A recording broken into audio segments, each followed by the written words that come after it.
നമസ്കാരം, ഹലോ ഡോക്ടറിലേക്ക് സ്വാഗതം. ഇന്ന് നമുക്കറിയാം വേൾഡ് COPD ഡേ ആണ്. ഈ വിഷയമായിക്കോട്ടെ ഇന്നത്തെ ചർച്ചാ വിഷയം. ഈ വിഷയം ചർച്ച ചെയ്യാനായി നമ്മോടൊപ്പം ഉള്ളത് തിരുവനന്തപുരം SUT ഹോസ്പിറ്റലിലെ സീനിയർ കൺസൾട്ടൻറ്റ് പൾമോളജിസ്റ്റുമായ ഡോക്ടർ സോഫിയ സലീമാണ് ഇപ്പോൾ നമ്മോടൊപ്പം ഉള്ളത്. നമസ്കാരം ഡോക്ടർ, ഹലോ ഡോക്ടറിലേക്ക് സ്വാഗതം. നമുക്കറിയാം ഈ COPD കാര്യം, എല്ലാവർക്കും COPD അല്ലെങ്കിൽ ശ്വാസമുട്ടലാണ് അവരുടെ എല്ലാവരുടെയും ഒരു പ്രധാന പ്രശ്നം. ഈ COPDക്ക് നമ്മൾ പണ്ട് എങ്ങും കൊടുത്തിട്ടില്ലാത്തൊരു ഇമ്പോർട്ടൻസ് ഇന്ന് നമ്മൾ നൽകുന്നുണ്ട്. യഥാർത്ഥത്തിൽ നമുക്കറിയാം സമൂഹത്തിൽ പൊല്യൂഷൻ കൂടി വരികയാണ്. സ്മോക്കിംഗ് പോലെയുള്ള ഹാബിറ്റ്സുകൾ പലയിടത്തുമുണ്ട്. പൊല്യൂഷൻ കൂടുന്നത് മാത്രം COPDയുടെ തോത് കൂടാനായിട്ടൊരു മുഖ്യ കാരണമുണ്ട്. നമുക്കറിയാം ഡൽഹിയുടെ കാര്യം എടുത്തു കഴിഞ്ഞാൽ ഡൽഹിയിലൊക്കെ ഉണ്ടാകുന്ന ഒരു പുക അല്ലെങ്കിൽ അന്തരീക്ഷത്തിൻ്റെ മലിനീകരണം കുറയ്ക്കാനായിട്ട് പലതരത്തിലുള്ള സ്റ്റെപ്പുകൾ എടുത്തിട്ട് പോലും നമ്മൾ പരാജയപ്പെടുകയാണ് ഉണ്ടായത്. അപ്പോൾ ഇത്തരം സാഹചര്യങ്ങളിൽ COPDയുടെ അളവ് കൂടുമോ? നമ്മുടെ സമൂഹത്തിൽ COPD ഉണ്ടാകുന്ന ആൾക്കാരുടെ എണ്ണം കൂടുതലാണ്. COPD എന്നാൽ ക്രോണിക് ഒബ്സ്ട്രക്റ്റീവ് പൾമണറി ഡിസീസ് എന്ന അസുഖത്തിൻ്റെ ചുരുക്കപ്പേരാണ്. ഈ COPD എന്ന ഒരു അസുഖം ഉണ്ടെന്ന് ഒരു ആളുടെ അടുത്ത് പറയുകയാണെങ്കിൽ അദ്ദേഹത്തിന് പെട്ടെന്ന് മനസ്സിലാകില്ല. നമ്മൾ പ്രമേഹമോ സമ്മർദ്ദമോ ഉണ്ടെങ്കിൽ അത് പറഞ്ഞാലും എന്താണ് അതിൻ്റെ റീസൺ, എന്താണ് അതിൻ്റെ കാരണം എന്ന് നമുക്ക് പ്രത്യേകിച്ചൊരു എക്സ്പ്ലനേഷൻ ഇല്ലാതെ ഒരാൾക്ക് മനസ്സിലാവും. പക്ഷേ COPD എന്ന ഒരു അസുഖം എന്താണെന്നോ അതിൻ്റെ കാരണം എന്തുകൊണ്ടാണ് അസുഖം വരുന്നതെന്നോ എന്തൊക്കെയാണ് ട്രീറ്റ്മെൻറ്റ് അവൈലബിൾ ആയിട്ടുള്ളതെന്നോ മിക്ക ആൾക്കാർക്കും അറിയുകയില്ല. അപ്പം അതുകൊണ്ടാണ് ഒരു COPD അവെയർനെസ്സിന് വേണ്ടി ഒരു ഡേ സ്പെസിഫിക് ആയിട്ട് നമ്മൾ വെച്ചിട്ടുള്ളത്. അത് usually 2nd or 3rd Wednesday of നവംബറിലാണ്. ഇപ്രാവശ്യം ഈ 16 ഇന്ന് നവംബർ 16 ആ ദിവസം മാറ്റി വയ്ക്കപ്പെട്ടിട്ടുള്ളത്. ഇതിൻ്റെ ഈ ദിവസത്തിൻ്റെ ഈ അസുഖത്തെ പറ്റി ഇപ്പം ആൾക്കാരുടെ ഇടയിൽ ഒരു അവെയർനെസ് ഉണ്ടെന്ന് പറയാം കുറച്ചെങ്കിലും. വെച്ചാൽ ഈ അസുഖം എന്താണെന്നോ, ഈ അസുഖം ഡയഗ്നോസ് ചെയ്ത് ട്രീറ്റ്മെൻറ്റ് എടുക്കുന്ന ആൾക്കാർ ഉണ്ട്. എന്നാലും അവർക്ക് പോലും ഈ അസുഖത്തിൻ്റെ അതിൻ്റെ റീസൺസും അതിന് എന്തൊക്കെ അവർ പ്രിക്കോഷൻസ് എടുക്കണം, എന്തൊക്കെ അവർ പാലിക്കണം എന്നുള്ള കാര്യങ്ങൾ മിക്കവാറും അവർക്ക് അവെയർനെസ് കുറവാണ്. അപ്പം ഇതിനെപ്പറ്റി ഒരു അവബോധം എന്ന് വെച്ചാൽ പേഷ്യൻസിൻ്റെ ഇടയിലും നമ്മൾ ജനറൽ പബ്ലിക്കിൻ്റെ ഇടയിലും ഉണ്ടാക്കുക എന്നുള്ള ഒരു ലക്ഷ്യത്തോടു കൂടിയാണ് ഇങ്ങനൊരു ദിവസം മാറ്റി വെച്ചിട്ടുള്ളത്. ഇതിനൊരു ഈ COPD എന്ന അസുഖത്തിന് പ്രത്യേകിച്ചൊരു മലയാളത്തിൽ നമുക്ക് പറയാനൊരു പ്രത്യേകിച്ചൊരു പേരില്ല. അതിൻ്റെ അസുഖത്തിൻ്റെ പ്രത്യേകത എന്ന് വെച്ചാൽ ഗ്രാജുവലി നമ്മളുടെ ശ്വാസനാളങ്ങളിൽ ഒരു ഇറിവേഴ്സിബിൾ ഒരു ഒബ്സ്ട്രക്ഷൻ വരുന്നു. അതാണ് ഇതിൻ്റെ മെയിൻ അസുഖം എന്ന് പറഞ്ഞാൽ ഒരു ഇൻഫ്ലമേറ്ററി ചേഞ്ച് നമ്മുടെ ശ്വാസനാളങ്ങൾക്ക് വന്ന് ഗ്രാജുവലി ഒരു അടവ് സംഭവിക്കുന്നു, ഗ്രാജുവലി ഒരു ഒബ്സ്ട്രക്ഷൻ സംഭവിക്കുന്നു.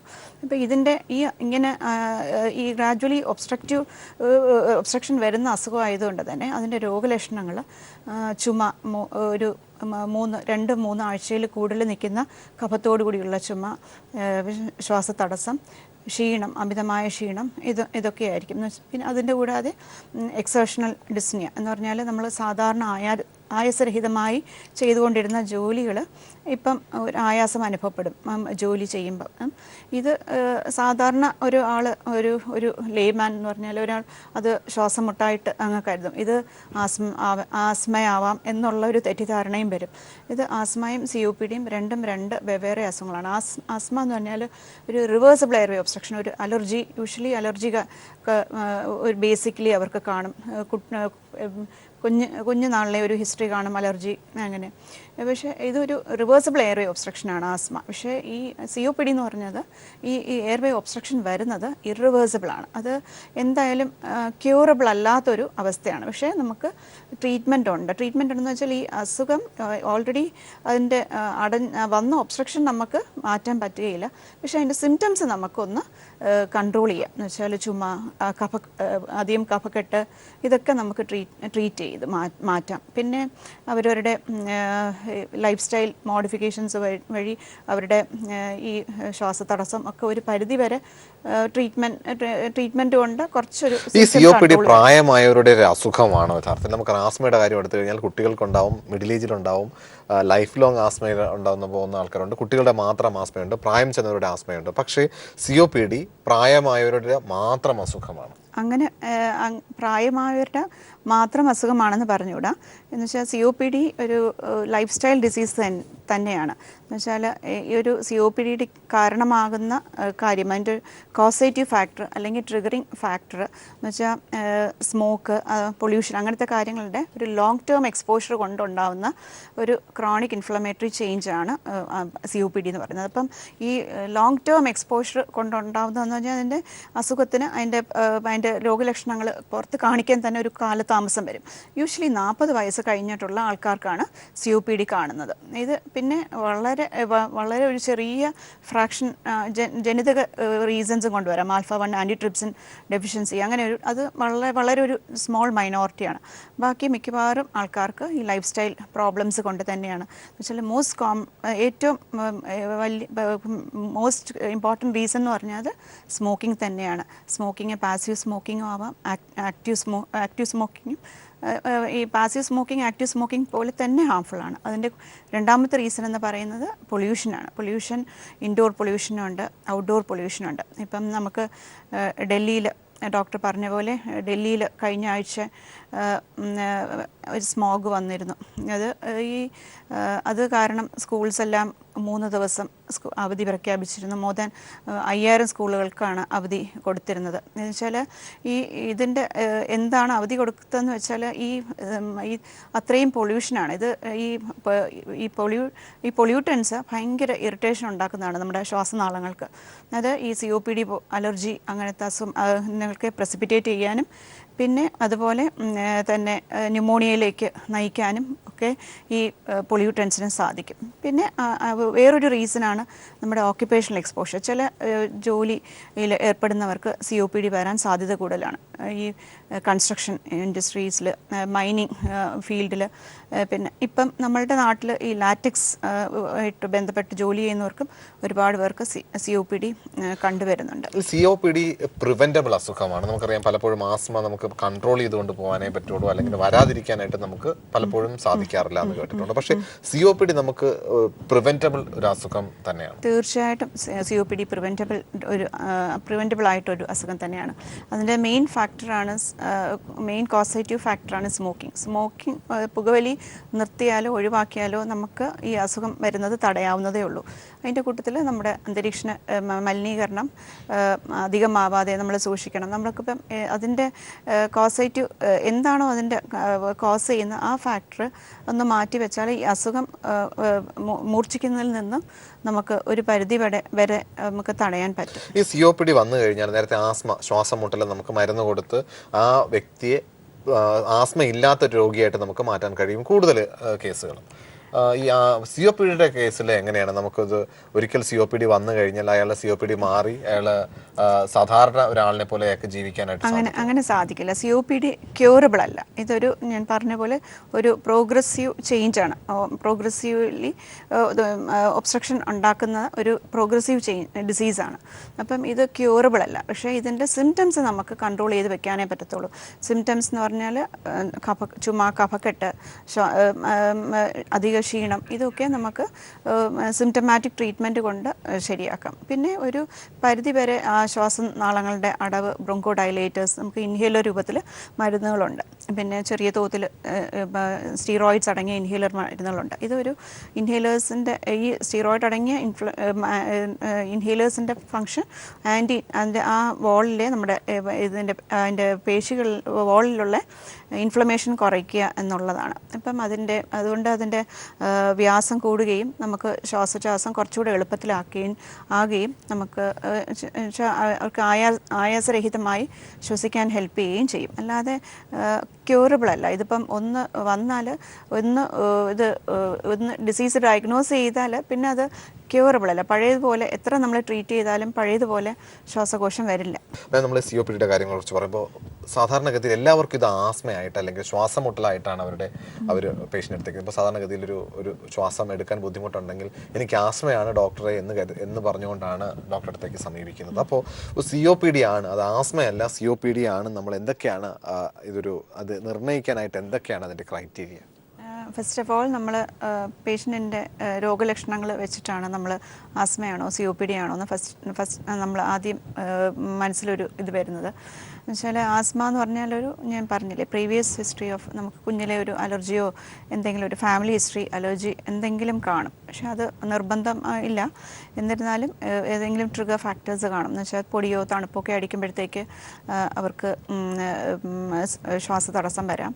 പക്ഷേ ഈ ശ്വാസതടസ്സം എന്തെങ്കിലും മരുന്ന് കഴിച്ചാൽ അത് ഫുള്ളി റിവേഴ്സിബിൾ ആണ്, പഴയ പോലെ ആയിപ്പോൾ. പക്ഷേ അതും ഏജ് ഓഫ് ഓൺസെറ്റാണ് വ്യത്യാസം. അതാണ് ഞാൻ പറയുന്നത്. വെച്ചാൽ മറ്റേതിൽ കുറച്ച് ചെറുപ്പത്തിലെ കുട്ടിക്കാലത്തും ഒക്കെ ശ്വാസതടസ്സം ഉണ്ടാവാം. പക്ഷേ COPD എന്ന് പറഞ്ഞാൽ ഒരു ഏജ് കഴിഞ്ഞാൽ യൂഷ്വലി +40 ആണ് ഇത് യൂഷ്വലി കണ്ടുവരിക. പിന്നെ ഇതിൻ്റെ നമുക്ക് ഈ സിംറ്റംസും കുറച്ച് വ്യത്യാസമുണ്ട്. മറ്റേത് വീസും റണ്ണിങ് നോസും ഒക്കെ കണ്ണ് ചൊറിച്ചിലും ബാക്കി അലർജി സിംറ്റംസൊക്കെ കാണും യൂഷ്വലി. പക്ഷേ COPD ആണെങ്കിൽ ഈ പറഞ്ഞ പോലെ കഫത്തോടു കൂടിയുള്ള ചുമ, പിന്നെ എക്സേർഷണൽ ബ്രെത്ത്ലെസ്നെസ്, അതൊക്കെ ആയിരിക്കും കൂടുതലായിട്ട് COPDയുടെ സിംറ്റംസ്. ഇത് നമുക്ക് ഡയഗ്നോസ് ചെയ്യുന്നത് സ്പൈറോമെട്രി എന്നൊരു ടെസ്റ്റുണ്ട്. അത് പൾമണറി ഫങ്ഷൻ ടെസ്റ്റാണ്. നമുക്ക് അത് സ്പൈറോമെട്രി വെച്ചിട്ട് നമുക്ക് ആസ്മയാണോ COPD ആണോ നമുക്ക് ഏകദേശം നമുക്ക് ഡയഗ്നോസ് ചെയ്യാൻ പറ്റും. എന്ന് വെച്ചാൽ ആസ്മയിലാണെങ്കിൽ നമുക്ക് ഒരു റിവേഴ്സിബിൾ എയർവേ ഒബ്സ്ട്രക്ഷൻ ആയിരിക്കും. പക്ഷേ COPDയിൽ ഒരു റിവേഴ്സിബിലിറ്റി ഫാക്ടർ കാണത്തില്ല. പിന്നെ പേഷ്യൻ്റ് എക്സ്റേ എടുക്കുക. എക്സ്റേയിൽ COPD ആണെങ്കിൽ അതനുസരിച്ചുള്ള ചേഞ്ചസ് കാണും.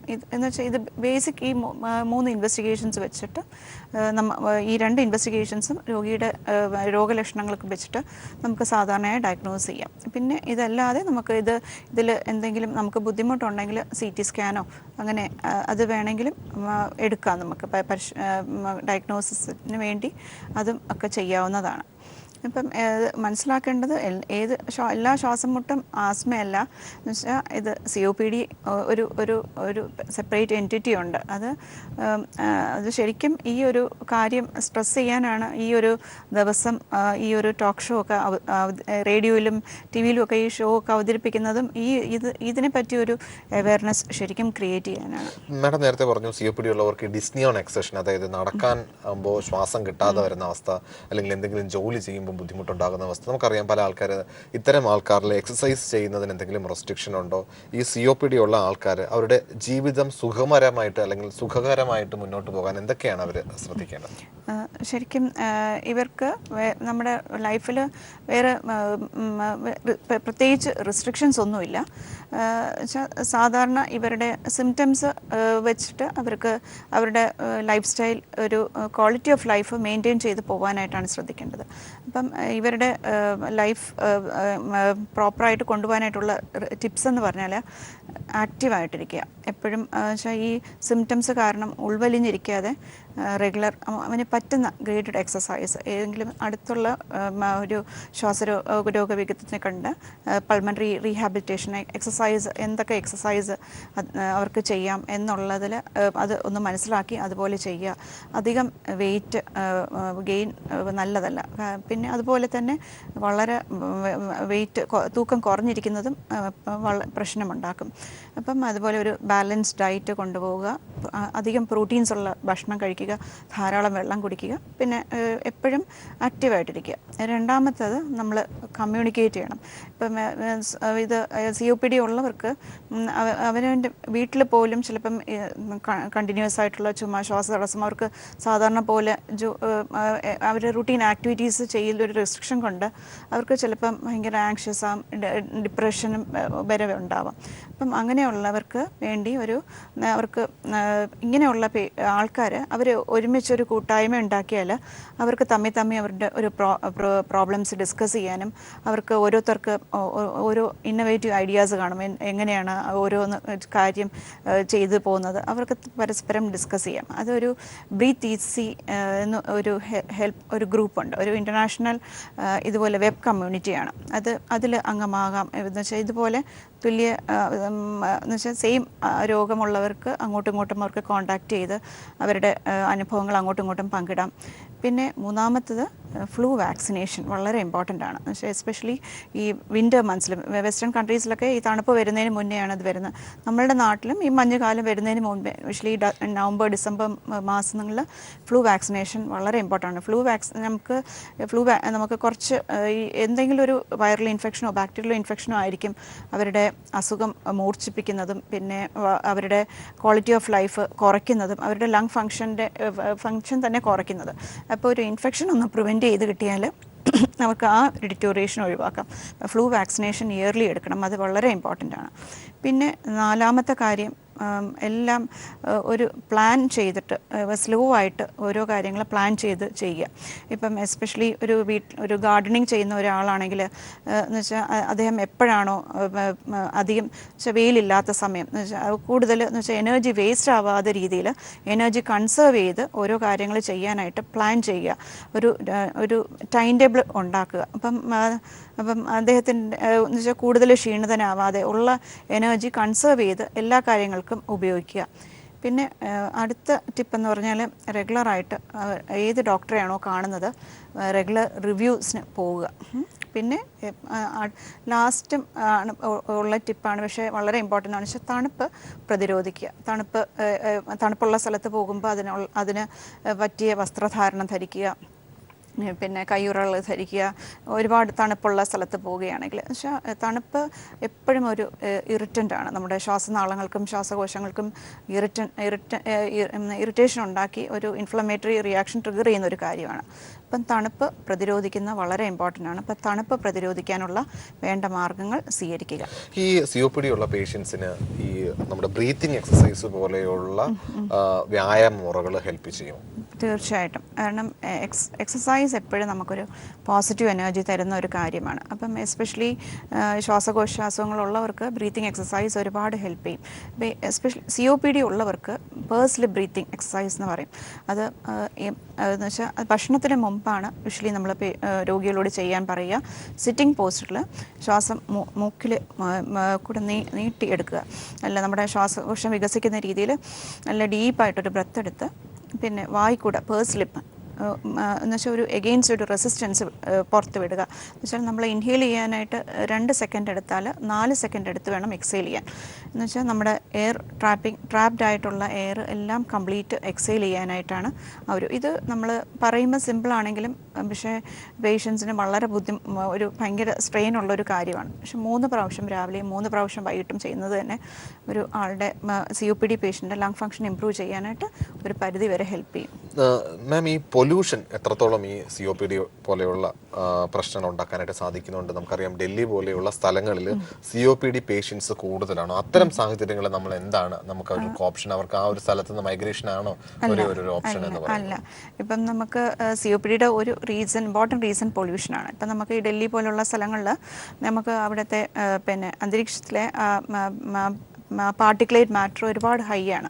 അപ്പം നമ്മൾ അതിന് നമ്മളുടെ ഗവൺമെൻറ് പ്രോപ്പറായിട്ട് അതിനുള്ള മെഷേഴ്സ് എടുക്കുക.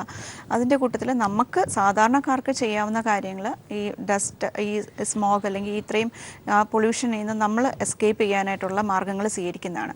ഫസ്റ്റ് ഓഫ് ഓൾ നമ്മളൊരു മാസ്ക്, അങ്ങനെയുള്ള പൊല്യൂട്ടഡ് സിറ്റീസിൽ നമ്മൾക്ക് പോകാൻ ഇടവന്നാൽ മാസ്ക് ഉപയോഗിക്കുക. അതും N95 മാസ്ക് തന്നെ വേണം. നമുക്ക് സാധാരണ മാസ്ക് നമുക്കതിന് ഒരു ഗുണവും ചെയ്യില്ല. N95 മാസ്ക് എന്ന് വെച്ചാൽ 2.5 മൈക്രോൺസ് ടു 10 മൈക്രോൺസ് ഉള്ള പാർട്ടിക്കിൾസിനെ തടയാനായിട്ട് N95 മാസ്കിനെ പറ്റുള്ളൂ.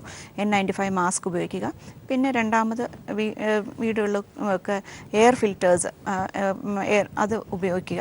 പിന്നെ നമ്മൾ കുഞ്ഞു ക്ലാസ്സിലെ നമ്മൾ പഠിക്കുന്നത് പോലെ ഇൻഡോർ പ്ലാന്റ്സ്, പിന്നെ എയർ ഒന്ന് ശുദ്ധിയാക്കാൻ പറ്റിയ പ്ലാന്റ്സ് ഉണ്ട്. എസ്പെഷ്യലി നമ്മുടെ എലോവേറ, അത് നമ്മളെ വിൻഡോസിൽസിലും ഒക്കെ വെക്കുന്നത് അത് നമുക്ക് നമ്മുടെ എയർ നമുക്ക് നല്ല ആയിട്ട് എയർ പ്യൂരിഫൈ ചെയ്യാനായിട്ട് ഹെൽപ്പ് ചെയ്യുന്ന ഒരു കാര്യമാണ്. പിന്നെ വേറൊരു ഇമ്പോർട്ടൻറ്റ് കാര്യമാണ് പിന്നെ നമുക്ക് ഈ ക്രൗഡ് എന്ന് വെച്ചാൽ ഒരുപാട് ട്രാഫിക് ഉള്ള സമയത്ത് കഴിവതും നമ്മളുടെ ട്രിപ്സും എന്തെങ്കിലും അത്യാവശ്യം യാത്ര പോകുന്നതും ഒക്കെ പരമാവധി ഒഴിവാക്കുക. പിന്നെ ഉള്ളത് നമുക്ക് ഇതുപോലെ വാക്സിനേഷൻ എടുക്കുക. ഈ ഫ്ലൂ വാക്സിനേഷനും ഇതുമൊക്കെ ഇമ്പോർട്ടൻ്റ് ആണ്, അതെടുക്കുക. മാം, ഈ COPD പ്രിവെൻറ്റ് ചെയ്യാനായിട്ട് ഒരു വ്യക്തി എന്നുള്ള നിലയിൽ എന്തൊക്കെ കാര്യങ്ങളാണ് ചെയ്യേണ്ടത്? നമുക്കറിയാം ഇപ്പോൾ ഒരു സ്മോക്കിംഗ് വളരെ വലിയൊരു കാര്യമാണ് COPD പ്രിവെൻറ്റ് ചെയ്യുന്നതിന്. അതിനോടൊപ്പം തന്നെ ഇപ്പോഴും പല ആൾക്കാരും ഉണ്ട്, നമ്മളെ വീട്ടിനകത്ത് അടുപ്പ് ഉപയോഗിക്കുന്ന ആൾക്കാരുണ്ട്, പ്രത്യേകിച്ച് സ്ത്രീകൾ. അതിനോട് കോൺടാക്ട് ചെയ്ത് നിൽക്കുന്ന സമയത്ത് എന്തൊക്കെ കാര്യങ്ങളാണ് ശ്രദ്ധിക്കേണ്ടത്? അതുപോലെ വീട്ടിന് പുറത്ത് പ്ലാസ്റ്റിക് അടക്കമുള്ള ചപ്പുചവർ കത്തിക്കുന്ന ശീലമുള്ളവരുമുണ്ട്. അപ്പോൾ ഇത്തരം സാഹചര്യങ്ങൾ എന്തൊക്കെയാണ് ഒരു വ്യക്തി എന്നുള്ള നിലയിൽ നമ്മൾ ശ്രദ്ധിക്കേണ്ടത്? നമുക്ക് ഒരു വ്യക്തി എന്നുള്ള നിലയിൽ നമുക്ക് ഒരുപാട് കാര്യം ചെയ്യാൻ പറ്റും. ഫസ്റ്റ് ഓഫ് ഓൾ നമ്മളുടെ ഗവൺമെൻറ് തന്നെ സ്മോക്കിംഗ് എഗെയിൻസ്റ്റ് ആയിട്ട് ലെജിസ്ലേഷൻ കൊണ്ടുവന്നിട്ടുണ്ട്. അത് നമുക്ക് അഭിമാനിക്കാവുന്ന ഒരു ഇമ്പോർട്ടൻറ്റ് കാര്യം. കേരള സർക്കാരാണ് ആദ്യമായിട്ട് പുകവലി പബ്ലിക് പ്ലേസസിൽ നിരോധിച്ചു ഉള്ള നിയമം കൊണ്ടുവന്നത്. അതുകൊണ്ട് നമുക്ക് ഒരു സ്പെസിഫിക് പ്ലേസസ് വെച്ചിട്ടുണ്ട്. അവർ സ്മോക്ക് ചെയ്യാനുള്ള ആൾക്കാർക്ക് ചില സ്പേസ് ഉണ്ട്. എന്നാൽ പബ്ലിക് പ്ലേസസ് സ്മോക്ക് ചെയ്യാൻ അവനവന് ശ്രമിക്കുക, സ്മോക്ക് ചെയ്യാതിരിക്കാൻ അവനവൻ ശ്രമിക്കുക. അത് കൂട്ടത്തിൽ ഇതുപോലെ സ്മോക്ക് ചെയ്യുന്നവരുണ്ടെങ്കിൽ അവരെ പിന്നെ ഈ സ്മോക്കിംഗ് സെസേഷൻ ക്ലിനിക്സിലോട്ടൊക്കെ നമുക്ക് ഡയറക്റ്റ് ചെയ്ത് വിടാം. അത് പിന്നെ അഡ്വൈസ് ചെയ്യാം. അതൊക്കെ നമുക്ക് ചെയ്യാൻ പറ്റുന്ന ഒരു കാര്യമാണ്. പിന്നെ സ്മോക്ക് ചെയ്യുന്നവരുണ്ടെങ്കിൽ അവർക്ക് നിർത്താൻ പറ്റുന്നില്ല, അത്ര അഡിക്ഷനൊക്കെ ഉള്ളവരാണെങ്കിൽ അവർ കഴിവതും ഫാമിലി മെമ്പേഴ്സിൻ്റെ വീട്ടിൽ കഴിവതും സ്മോക്ക് ചെയ്യാതിരിക്കുക. പിന്നെ നമ്മൾ പറയുന്നത് മോസ്റ്റ് ഇമ്പോർട്ടൻറ്റ് തിങ് സ്മോക്കിംഗ് സെസേഷനാണ് ഇമ്പോർട്ടൻറ്റ്. അപ്പം സ്മോക്കിംഗ് നിർത്തുക തന്നെ വേണം. പിന്നെ രണ്ടാമത് ഇൻഡോർ നമ്മൾ അല്ലാതെ ഇൻഡോർ പൊല്യൂഷൻ്റെ കാര്യമാണ് മറ്റ് കാര്യം ഡോക്ടർ ചോദിച്ചത്. അത് നമുക്ക് ഇൻഡോർ പൊല്യൂഷൻ എന്ന് പറഞ്ഞാൽ നമുക്ക് നമ്മുടെ കുക്കിങ്ങിൻ്റെ നമ്മുടെ ചൂള അടുപ്പ്, മറ്റേ ബയോഗ്യാസ് ഫ്യൂൽസൊക്കെ ഉപയോഗിച്ചിട്ടുള്ള ആ ഫ്യൂൽസിന് പിന്നെ നമുക്ക് COPD ഉണ്ടാക്കാനായിട്ടുള്ള ചാൻസസ് കൂടുതലാണ്. അപ്പം കുക്ക് ചെയ്യുമ്പം വീട്ടിൽ ഇങ്ങനെ കുക്ക് ചെയ്യുന്ന സമയത്ത് കിച്ചണിൽ പ്രോപ്പറായിട്ട് വെന്റിലേഷൻ വേണം. അടുക്കളയിലെ ജനലും കതകുകളൊക്കെ തുറന്നിടുക ഇങ്ങനത്തെ അടുപ്പുകളൊക്കെ യൂസ് ചെയ്യുമ്പം. പിന്നെ അതുപോലെ പിന്നെ ഇങ്ങനെ ഈ കോൾ പ്ലേസസിൽ ഫയർ പ്ലേസ് ഒക്കെ കാണുമല്ലോ, ഫയർ പ്ലേസസ് അതൊക്കെ ഹീറ്റേഴ്സ്, അതിന് പകരം അതൊക്കെ മാറ്റി ഇലക്ട്രിക് ഹീറ്റേഴ്സൊക്കെ യൂസ് ചെയ്യുക. ഇതൊക്കെ ഒരു പരിധിവരെ COPD പ്രിവെൻറ്റ് ചെയ്യാനായിട്ട് ഹെൽപ്പ് ചെയ്യുന്ന ഒരു കാര്യങ്ങളാണ്. പിന്നെ ഞാൻ പറഞ്ഞ പോലെ ഓക്യുപ്പേഷണൽ എക്സ്പോഷർ. അപ്പോൾ ഓക്യുപ്പേഷണൽ എക്സ്പോഷർ വെച്ചാൽ ഒരു വ്യക്തിയുടെ ജോലിയാണത്. അത് മാറ്റി എന്ന് വെച്ചാൽ നമ്മുടെ അസുഖത്തെ അത്ര സിവിയർ ആണെങ്കിൽ നമുക്ക് വേറൊരു മാർഗ്ഗവുമില്ല. ഈ ജോലി മാറിയേ പറ്റുമെന്നെങ്കിൽ ആ ജോലി മാറി മറ്റു മേഖലകളിൽ ജോലി അന്വേഷിക്കുക. മറ്റൊരു നിവൃത്തിയില്ലെങ്കിൽ പ്രിവെൻറ്റീവ് മെഷേഴ്സ് ഇതുപോലെ N95 മാസ്ക് ഒക്കെ ഉപയോഗിക്കുക. ഈ ഡസ്റ്റ് ഈ പൊല്യൂഷൻ പ്രിവെൻഷൻ വേണ്ടി നമ്മൾ ഓരോരുത്തരും യത്നിക്കണം. എന്ന് വെച്ചാൽ മരങ്ങൾ കൂടുതൽ നട്ടുപിടിപ്പിക്കുക. പിന്നെ ഇതുപോലെ വാഹനങ്ങൾ എക്സോസ്റ്റ് ഇതിലെ ഫ്യൂംസ് നമ്മൾ ഒരുപാട് എക്സ്പോസ്ഡ് ആവാതെ ഇരിക്കാൻ നോക്കുക. പേഴ്സണൽ പ്രൊട്ടക്റ്റീവ് മെഷേഴ്സൊക്കെ പരമാവധി എടുക്കുക. നമ്മുടെ COPD പേഷ്യൻസിന് വേണ്ടിയിട്ട് ഡോക്ടർക്ക് എന്ത് നിർദ്ദേശമാണ്, എന്ത് അഡ്വൈസാണ് കൊടുക്കാനുള്ളത്? യഥാർത്ഥത്തിൽ കുറേ ഒരുപാട് പേരുണ്ട് ഇങ്ങനെ ചുമയായിട്ട് നടക്കുന്നു, കുറേ നാൾ ചുമയ്ക്കും, ഇതിനൊരു ക്യൂർ ഇല്ലേ എന്ന് കരുതി നടക്കുന്ന ഒരുപാട് പേരുണ്ട്. കുറച്ചാൾ ഡോക്ടറെ കാണും, മരുന്ന് കഴിക്കും എന്നൊക്കെ രീതിയിൽ അഡ്ജസ്റ്റ് ചെയ്ത് ജീവിക്കുന്ന ഒരുപാട് പേര് നമ്മുടെ സമൂഹത്തിലുണ്ട്. അവരോട് ഡോക്ടർക്ക് എന്ത് മെസ്സേജാണ് കൊടുക്കാനുള്ളത്? മെയിനായിട്ട് നമ്മൾ COPD ഉള്ള ആൾക്കാർക്ക് അവർക്ക് ഈ അസുഖം നമുക്ക് നമ്മളുടെ ലൈഫിനെ ബാധിക്കാത്ത രീതിയിൽ നമുക്ക് കൊണ്ടുപോകാം ഒരു ആത്മവിശ്വാസം വേണം.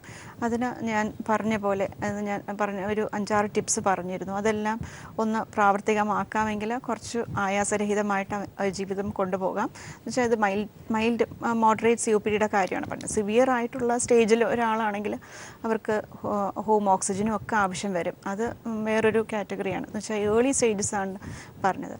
പിന്നെ അതുപോലെ ഇത് COPD ഡയഗ്നോസ് ചെയ്തവർ ഇതുപോലെ ഈ സിംറ്റംസൊക്കെ കൊണ്ട് നടക്കുന്ന ഒരുപാട് പേരുണ്ട്.